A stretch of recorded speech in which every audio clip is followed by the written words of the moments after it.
안녕하세요. 여러분의 삶이 눈부시게 빛나길 바라는 루나 펄스입니다. 오늘 소개해 드릴 책은 마음아 넌 누구니입니다. 지은이는 박상미, 펴낸 곳은 한국경제신문입니다. 저자는 나를 치유하는 힘은 내 안에 있다는 것을 믿고 전하고 있는 마음 치유 전문가입니다. 저자의 책은 몇 달 전 2권을 소개해 드렸는데요. 내 삶의 의미는 무엇인가? 관계에도 연습이 필요합니다. 입니다. 나도 내 마음을 잘 모르겠어서 답답했던 경험은 누구나 있을 겁니다. 혹은 타인과 관계 맺기가 두려워 괜한 거리를 두는 경우 역시 많이 있을 것입니다. 이 책은 박상미 교수가 그동안 받아온 고민 상담 중에서 누구나 한 번쯤은 만나게 되는 어려움에 대해 그 원인과 해결 방안에 대해 알려주고 있습니다. 누구도 아닌 나 때문에 스스로를 힘들게 하는 사람들, 가족이라는 이름으로 서로에게 남보다 더한 상처를 주는 이유, 상처의 뿌리인 초감정을 돌아보는 법, 습관적으로 나쁜 사랑에 빠지고 마는 이유, 세상과 사람들로부터 스스로를 지켜내는 방법, 울고 싶을 때 울어야 하는 이유, 내가 꽤 괜찮은 사람이라는 것을 인정하는 방법 등 나조차 몰랐던 나의 마음을 들여다볼 수 있습니다. 내 감정이 흙탕물이 되지 않도록 나에게 유리한 감정을 선택하며 우리 함께 잘 살아갔으면 합니다. 마음이란 바다에서 일렁이는 감정이라는 파도를 슬기롭게 헤쳐나가시는데 도움이 될 책, 마음아 넌 누구니 중에서 일부 읽어드리겠습니다. 오늘도 책과 함께 편안하고 따스한 시간 되시기 바랍니다. 마음 근육 튼튼한 내가 되려면 내 얘기를 잘 들어주고 잘 지켜주는 사람을 만나기란 참 어렵습니다. 소문이 나면 곤란한 말들은 처음부터 타인에게 하지 말아야 하지만 마음이 힘들 때는 좀 풀어놓고 싶어지죠.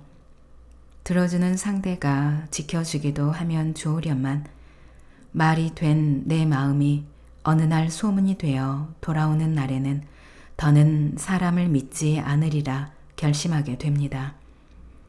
내가 얼마나 힘들고 아픈지 공감을 얻고 싶었을 거예요.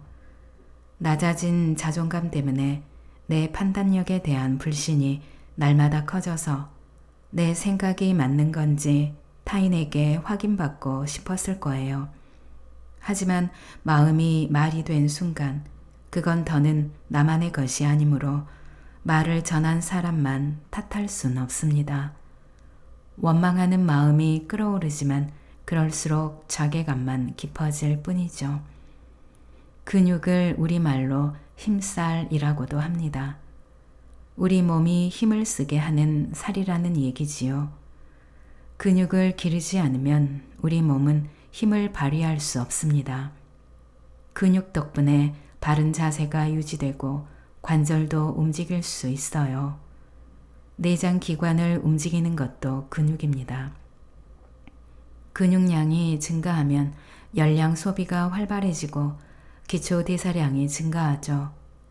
반면 근육량이 감소하면 당뇨병이 생길 확률이 높아지고 복부 지방이 늘어 심혈관 질환이 생기고 노화도 빨리 진행됩니다. 그래서 우리는 어떻게든 몸의 근육을 기르기 위해 애를 씁니다. 우리 마음에도 근육이 있습니다. 마음의 힘살을 기르지 않으면 어떻게 될까요? 마음의 힘을 발휘할 수 없고 불안과 우울 같은 병에 시달리며 마음의 노화가 빨라집니다. 마음이 늙는다는 건 의욕이 꺾인다는 뜻이에요. 그러면 포기하는데 익숙해집니다. 잘 다치는 내 마음을 보호하기 위해서 사람을 피하게 되고 혼자만의 방으로 점점 더 숨게 됩니다. 그 방에서 우울이라는 이불을 덮고 깊은 잠에 빠지는 거죠. 그러면서 스스로 안심시키려 애씁니다. 상처 받을 일을 차단했으니 혼자인 지금이 안전하다고. 잘 다치는 마음을 보호하고 싶다면 마음 근육을 길러야 합니다.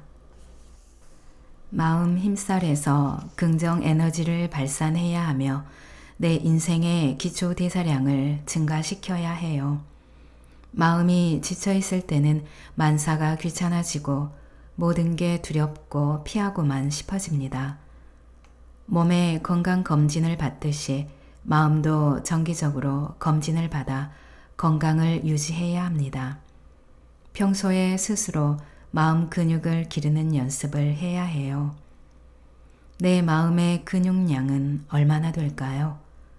마음 힘살을 길러야 긍정 에너지를 발산할 수 있고 관계를 살리는 기초 대사량도 증가시킬 수 있다는 걸 기억하세요. 안나 프로이트가 이런 말을 했어요. 나는 늘 내 바깥에서 힘과 자신감을 찾았지만 사실 그것은 언제나 내 안에 있었다. 정말로 내 안에 모든 답이 있습니다. 마음을 터놓고 대화할 수 있는 좋은 것들과 함께하며 내 안에 자신감을 찾아가는 것. 그것이 바로 내가 발견한 마음 근육 튼튼한 내가 되는 방법입니다. 싸움을 피하기 힘들 때 6초 호흡을 하세요. 참거나 인정하거나 대응하지 않기로 하더라도 살다 보면 싸움을 완전히 피할 수는 없습니다. 말로만 주고받는다 해서 상처가 없는 건 아니고요. 아니, 오히려 말로 생긴 상처가 더 크고 오래갈 수도 있습니다. 일단 싸움이 시작됐다면 욱하고 치밀어 오르는 감정을 조율하는 시간이 필요합니다. 그래야 상대의 말을 들을 수 있고 침착하게 이성적인 대화를 이어나갈 수 있어요. 화해는 그 다음 문제입니다. 홧김에 뱉은 한마디 때문에 오랜 시간 쌓은 인연이 물거품이 되는 경험을 해본 사람은 알 것입니다. 3초 만에 뱉은 말 한마디로 30년 인연이 끊어질 수도 있다는 것을요. 화를 참는데 필요한 시간 6초면 이런 비극을 막을 수 있습니다. 왜 그런지 알아볼까요? 사소한 일로 싸움이 벌어지면 말로 서로를 자극하기 시작합니다. 우리의 대뇌는 자극을 받으면 이를 먼저 편도체에 전달합니다. 편도체는 본능적 뇌로 본능이나 정서, 행동을 지배하는 곳이죠. 연인과 갈등 상황에 놓였고 상대가 나를 자극하는 말을 했다고 해봅시다.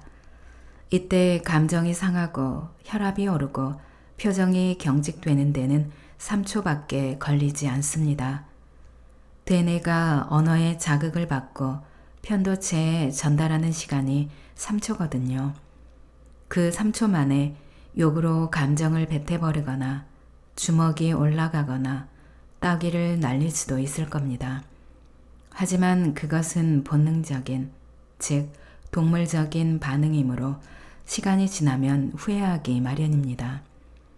자극은 본능적 뇌인 편도체에서 이성적 뇌인 대뇌피질로 전해지는데 대뇌피질은 생각과 언어를 지배합니다. 이때 걸리는 시간도 3초예요. 즉 누군가가 나를 말로 자극하더라도 본능적 뇌의 지배를 따르지 않고 그 자극이 되뇌 피질까지 전달되는 시간인 6초만 참고 견디면 이성적으로 생각할 수 있다는 뜻입니다. 감정과 이성이 조율되는 시간 6초.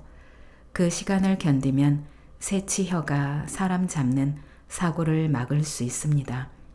하지만 이 시간을 참지 못하고 본능적 뇌의 지시를 따르면 돌이킬 수 없는 이별의 강을 건너게 되죠. 그런 사례를 주변에서 참 많이 봤습니다. 감정이 격해져서 싸울 때 6초는 매우 긴 시간입니다. 격렬하게 싸우다가 6초 동안 멈추고 상대의 얘기를 들어주기란 평소의 6분보다 길게 느껴질지도 모릅니다. 그런데 편도체가 자극받았을 때 본능적인 감정에 지배당해 버리면 우리 몸은 공격적인 활동 상태가 됩니다. 혈압, 맥박, 호흡이 빨라지고 혈관이 수축돼서 혈액순환도 저하되죠. 이때 입을 열면 관계를 죽이는 말들이 쏟아져 나옵니다. 6초 동안 참는 연습을 해볼까요? 우선 눈을 감고 어깨를 쭉 펴니다. 3초 동안 숨을 깊게 들이마십니다. 그리고 3초 동안 숨을 내쉬는데 입을 살짝 벌리고 아랫배가 등 허리에 붙을 때까지 다 내뱉는다는 기분으로 길게 내뱉습니다.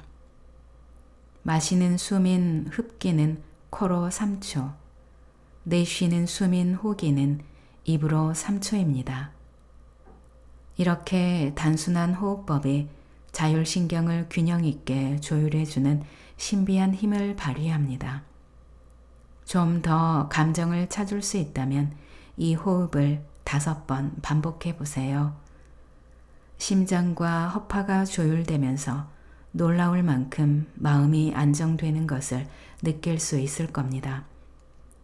어떤 상황에서든 관계를 살리는 시간 6초를 기억하세요. 흥분해서 말싸움을 할 때 내가 먼저 말을 멈추고 눈을 감고 숨을 깊게 들이마셨다 내뱉는 모습을 보여준다면 상대방 또한 6초의 휴식기를 가지게 됩니다. 서로의 뇌가 감성과 이성을 조율할 수 있는 시간을 주는 것입니다. 6초, 짧지만 길고 놀라운 효과를 발휘하는 시간입니다. 내가 한 수 위라는 걸 보여주세요. 누군가가 대놓고 나를 비난합니다. 비난을 당하면 누구나 자기 방어를 하게 되죠. 방어 기제 첫 번째가 네가 뭔데? 라고 거울 반사를 하는 것이고, 두 번째는 그럴만해, 나는 왜 이럴까? 하고 자기 비하를 하는 것입니다. 누가 당신을 비난할 때 당신은 어떻게 반응하나요?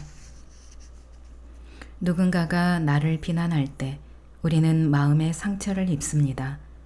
남의 평가에 민감한 사람일수록 비난당하는 것을 두려워하죠. 우선 상황을 3가지로 나눌 수 있습니다. 내가 없는 장소에서 나를 비난하는 경우, 사람들 앞에서 나를 비난하는 경우, 나와 단둘이 있을 때 나를 비난하는 경우입니다. 3가지 상황 모두 심장이 뛰기 시작하고 표정 관리가 어려워지지요. 화가 납니다. 나도 그를 비난하고 싶어집니다. 지금 상한 내 감정을 거울처럼 반사해주고 싶죠. 나르시시즘이 강한 사람이라면 불쾌 지수가 더 높아집니다. 당신이 뭔데 나를 비난해? 그럴 자격이 당신에게 있어? 이런 생각이 속에서 부글부글 끓어오르며 표정과 입으로 분출되려 합니다. 그때 분노를 참지 못하고 내 감정을 고스란히 들켜버리면 심리전에서는 지는 겁니다. 상대와의 싸움이 시작될 것이고, 지켜보는 사람에게는 나를 비난한 사람보다 내가 성숙한 인품을 지닌 한 수 위라는 걸 보여줄 좋은 기회를 놓치는 거죠. 뺨 한 대 맞고 욱해서 2대 때리려고 달려들다가 웃음거리가 될 수도 있어요. 이럴 때 합리적인 사고를 하려면 평소에 연습을 해야 합니다. 연습을 통해 합리적 사고 습관을 들여놓으면 내 기억과 감정의 영역에 저장돼 있다가 비난받은 순간 혈압이 올라가거나 자기 비하로 전환되려 할 때 떠오를 겁니다. 1. 누구나 상대를 비난할 수 있다. 그걸 인정하자. 당신도 나를 비난할 자유는 있다. 하지만 당신 판단이 옳은지는 내가 평가해 보겠다. 2. 모든 사람이 당신과 같은 생각으로 나를 비난하는 건 아니다. 나를 향한 당신의 비난이 합당한지 아닌지 지금부터 살펴보겠다. 3. 내가 몰랐던 나의 단점을 찾게 될 좋은 기회일 수도 있으니까 최대한 감정을 가라앉히고 생각해보는 시간을 갖겠다. 4. 당신의 비난이 오로지 비난에만 목적이 있다면 나는 당신을 무시하겠다. 당신 사람 보는 눈 정말 없구나. 나는 내 감정을 소모하며 당신을 상대하지 않겠다. 나의 단점을 가장 모르는 사람이 나 자신입니다. 더불어 나의 장점도 잘 모르지요. 나의 단점을 너무 모르면 내 말과 생각이 다 옳다는 착각에 빠져서 상대의 생각이 틀렸음을 증명하는데 힘을 다 뺍니다. 자기 성장에 하나도 도움이 안 되는 심리적 소모전에 돌입하는 거죠. 인간은 모두 다중적인 성향을 가지고 있어요. 내가 모르는 나의 단점이 있죠. 모두가 아는데 나만 모르는 단점 말이에요. 누구에게나 남들에게 좋은 사람, 착한 사람이라는 평을 듣고 싶어하는 욕구가 있어요. 누군가가 나의 장점이나 단점을 말해줄 때는 나를 멋진 나로 키울 수 있는 절호의 찬스가 될 수 있습니다. 장점을 들었을 때는 땡큐를 외치며 장점을 키우고 단점을 들었을 때는 쿨하게 접수하세요. 그리고 살펴보는 거예요. 나를 점검하는 기회로 삼는 거죠. 진짜 단점이 맞는 것 같을 때는 또 한 번 쿨하게 고치려고 노력하는 거예요. 몰랐을 땐 거듭하던 실수를 알고 나면 조심하게 되니까요. 누군가가 나를 비난할 때 네가 뭔데 또는 내 말과 생각이 다 옳아 하고 방어 기제가 작동합니다. 이런 방어 기제를 다루기 힘들 때는 다음 3가지 방법이 도움이 될 거예요. 첫째, 지혜롭고 현명한 멘토에게 조언을 구합니다. 제가 이런 지적을 당했는데 지금 감정 조절이 힘들어요. 제게 그런 단점이 있나요? 제가 모르는 단점이 맞다면 고치고 싶고 그 사람의 지적이 잘못된 거라면 툭툭 털고 있고 싶어요. 솔직한 생각을 말하고 도움을 요청하면 객관적인 판단을 하는데 도움이 됩니다. 상대에게 거울 반사를 통한 복수를 하고 싶어서 비난당한 상황을 곱씹고 곱씹는 고통과 시간 낭비에서 벗어날 수 있고 괜한 자기 비하로 추락할 위험도 줄이고요. 멘토가 너에게 실수가 있는 것 같고 그런 단점은 고치면 좋겠다고 말해준다면 그때는 자신을 변호하는 일을 멈추고 자신의 단점을 직면하고 객관화해서 바라보는 용기를 내야 합니다. 둘째, 쿨하게 받아들이고 성장의 기회로 삼습니다. 당신의 표현 방식이 저에 대한 비난처럼 들려서 기분이 상했었어요. 하지만 생각해보니 내가 몰랐던 단점을 잘 발견해 주셨어요. 당신이 아니었다면 아마 저는 그 단점을 극복하지 못한 채 덜 멋진 나로 평생 살았겠죠.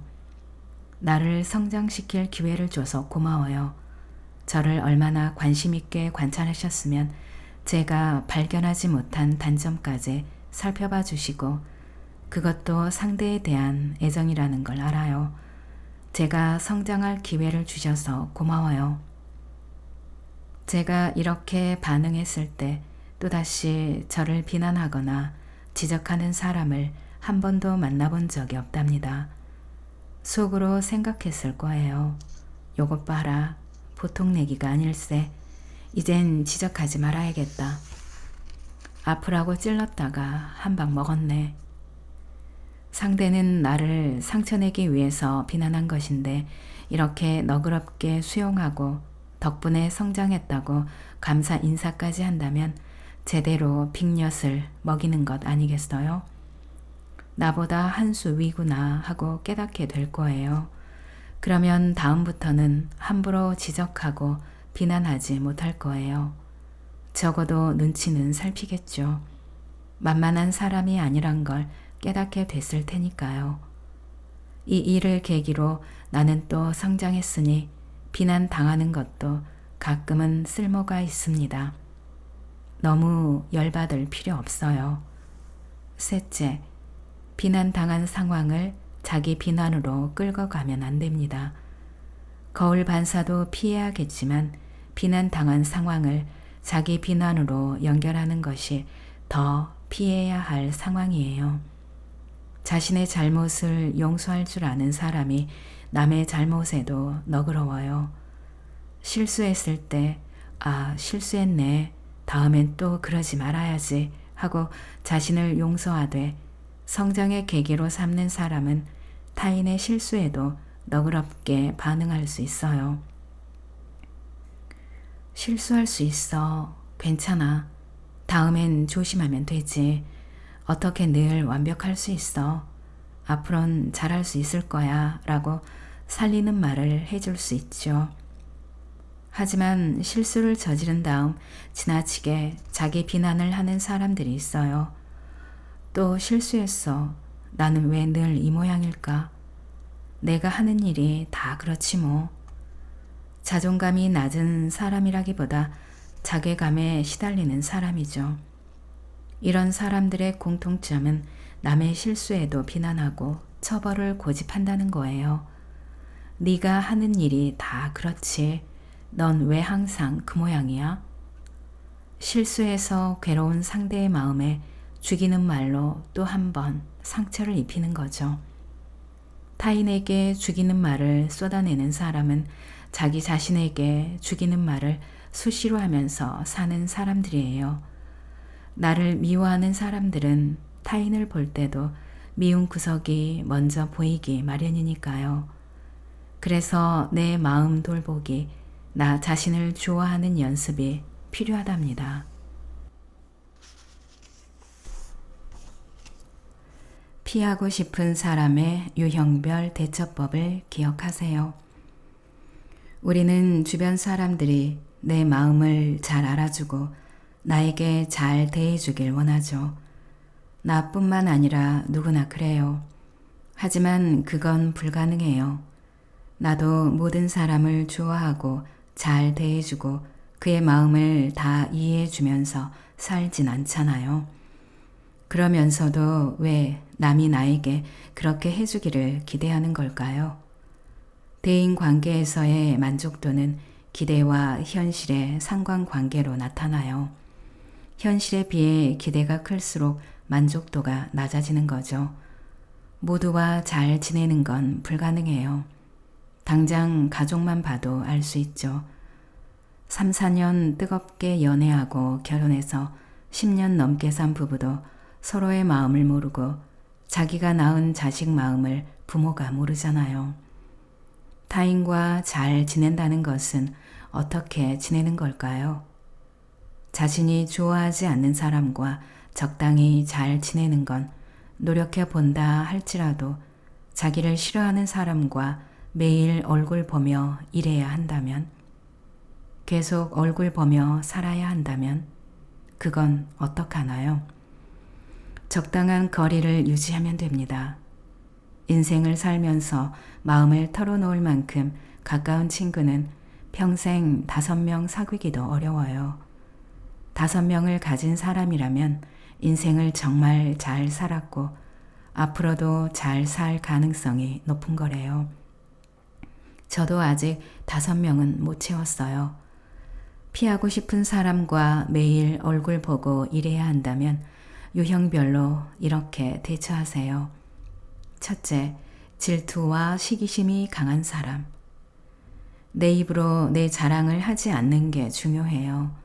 자극할 필요가 없어요. 더불어 적절한 시점에 상대가 가진 진짜 장점 하나를 찾아내서 먼저 칭찬해주면 시기심으로 인한 해코지를 면할 수 있어요. 질투와 시기심이 강한 건 능력은 없고 칭찬은 받고 싶은데 그럴 일이 없고 남은 에너지를 시기하고 질투하고 험담하는 데 쓰기 때문이거든요. 그런 사람에겐 칭찬 한번 해주세요. 돈 드는 일도 아니잖아요. 둘째, 불평불만이 많은 사람. 가까이 두면 무척 피곤한 사람이죠. 부정적 에너지는 전염되기 마련입니다. 가능한 한 가까이 하지 말고 맞장구 치지 말고 충고도 하지 마세요. 반응을 안 보이면 눈치 보다가 조심하게 되어 있어요.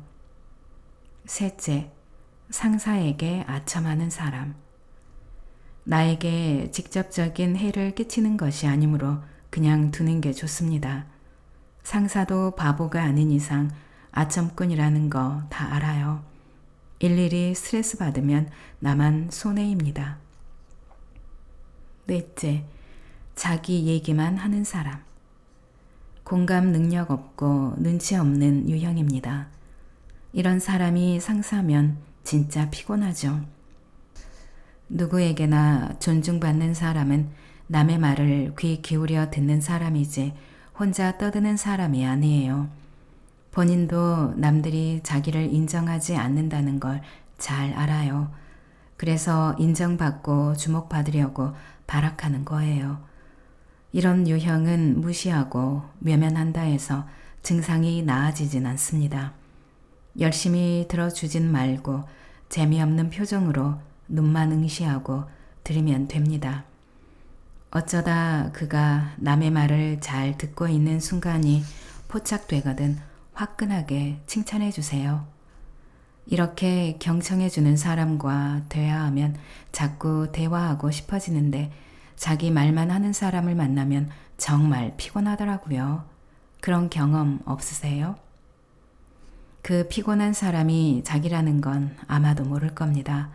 하지만 또 칭찬받으려고 적어도 내가 있는 자리에서는 남 얘기도 좀 들으려고 노력은 할 거예요. 다섯째, 예의 없고 고집스러운 사람. 최대한 거리를 두고 업무적인 얘기만 하면 됩니다. 단 말도 행동도 더 예의 있게 대하는 것이 포인트예요. 고집을 부려도 꺾으려 하지 말고 원래 저런 사람이라고 마음속으로 매일 되새기세요. 그러면 열받거나 마음 상할 일이 없어요. 특히 예의 없는 사람과는 충돌하지 않는 것이 가장 현명한 처사입니다. 내가 그 사람을 바꿀 수 있다는 생각은 착각에 불과하니 당장 버리는 게 좋아요. 바꿔보려고 아무리 노력해도 아무리 잘 대해줘도 바뀌지 않아요. 괜히 조언하거나 충고를 건네는 건 얻는 것 없이 관계만 망치는 지름길입니다.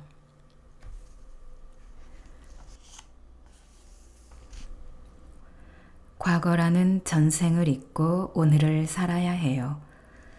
그때 거기 가지 말았어야 해. 그때 그 사람 만나지 말았어야 해. 그때 결혼하지 않았어야 해. 그때 A 말고 B를 선택했어야 해. 누구나 지난 일에 대해 후회합니다. 과거의 한 결정을 후회하고 자책하면서 나 자신을 용서하지 못해서 괴로워하기도 합니다. 순간의 잘못된 판단이나 성급한 선택으로 오랜 시간 고통을 겪기도 하고 가족끼리 힘들게 하는 경우도 있습니다. 지금 알고 있는 걸 그때도 알았더라면, 시간을 다시 그때로 되돌릴 수 있다면 한 번쯤 이런 생각을 해보지 않은 사람은 없을 거예요. 얼마 전 오랜만에 고향 친구를 만났습니다. 남편의 외도 때문에 2년 동안 이혼 소송을 하느라 심한 우울증을 앓고 있는 친구를 위로하는 자리였어요. 동창 중에 학력, 외모, 경제력 등 모든 게 가장 뛰어나서 늘 친구들의 부러움을 샀던 친구입니다. 재산 분할, 위자료, 양육권 싸움이 2년 넘도록 해결되지 않고 있어서 그 친구는 스트레스 때문인지 몸무게가 10kg 이상 늘었어요. 대기업 입사 18년 차, 최연소 여성부장으로 인정받던 그 친구는 지난달 휴직계를 내고 상담 치료를 받기 시작했습니다. 이 사람을 만나지 말걸. 이 사람과 결혼하지 말걸. 처음엔 이게 후회됐지. 선택을 잘못한 나 자신을 끊임없이 학대했어. 어쩌면 남편보다 나 자신을 용서할 수 없었던 것 같아. 나를 불행하게 한 그에게 복수하고 싶었어. 그랬구나. 복수하고 싶었구나. 억울하고 분해서 목숨 걸고 재판을 시작했는데 2년간 재판을 하는 동안 나는 더 병들었어.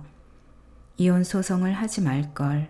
그냥 미련 없이 헤어질걸. 2년 동안 과거의 일들을 서로의 치부를 낱낱이 벗겨가며 과거의 지옥 속에서 살았어. 이젠 너무 지쳐서 재판도 그만하고 싶어. 재산 분할도 위자료도 양육권도 다 포기하고 싶어져. 그 정도로 지쳤구나. 복수하고 싶은 마음은 좀 해소가 된 것 같아. 결국 내 인생만 허비했어. 우리는 2년 전에 이미 회복할 수 없는 관계였어. 깨끗하게 정리하고 원만하게 합의하고 미련 없이 헤어졌어야 해. 복수하고 싶어서 시작한 일인데 복수는커녕 나는 더 많은 걸 잃고 말았어. 깨끗이 내려놓고 정리했어야 했는데 그러면 2년 동안 내 삶을 살 수 있었을 텐데 회복할 수도 없는 과거에 갇혀서 현재를 망쳤어. 너무 후회돼. 저는 대꾸 대신 친구에게 시 한 편을 읽어줬습니다. 그렇게 소중했던가. 이성복. 버스가 지리산 휴게소에서 10분간 쉴 때 흘러간 뽕짝 들으며 가판대 도색 잡지나 뒤적이다가 자판기 커피 뽑아 한 모금 마시는데 버스가 떠나고 있었다. 종이컵 커피가 출렁거려 불에 데인 듯 뜨거워도 한사코 버스를 세워야겠다는 생각밖에 없었다. 가쁜 숨 몰아쉬며 자리에 앉으니 회청색 여름 양복은 온통 커피 얼룩, 화끈거리는 손등 손바닥으로 쓸며 바닥에 남은 커피 입안에 털어넣는다. 그렇게 소중했던가. 그냥 두고 올 생각은 왜 못했던가. 꿈 깨기 전에는 꿈이 삶이고 삶 깨기 전에는 삶은 꿈이다. 흘러간 과거는 돌이킬 수 없는 전생과 같아요. 후회하면서 과거 속에 갇혀 사는 건 전생에 갇혀서 사는 것과 같고 꿈속을 헤매는 것과 같죠. 꿈 깨기 전에는 꿈을 삶이라고 착각합니다. 꿈에서 깨어나 오늘의 삶을 살아야 해요. 그동안 고생 많이 했어요. 하지만 헛되지 않아요. 지금 얻은 깨달음 덕분에 앞으로는 후회 없이 나를 사랑하면서 잘 살 수 있을 거예요. 나의 가장 좋은 친구는 나예요. 마음 근육 튼튼해진 나를 만나고 싶지 않나요? 자, 이제 내일의 문을 자신 있게 열 차례예요.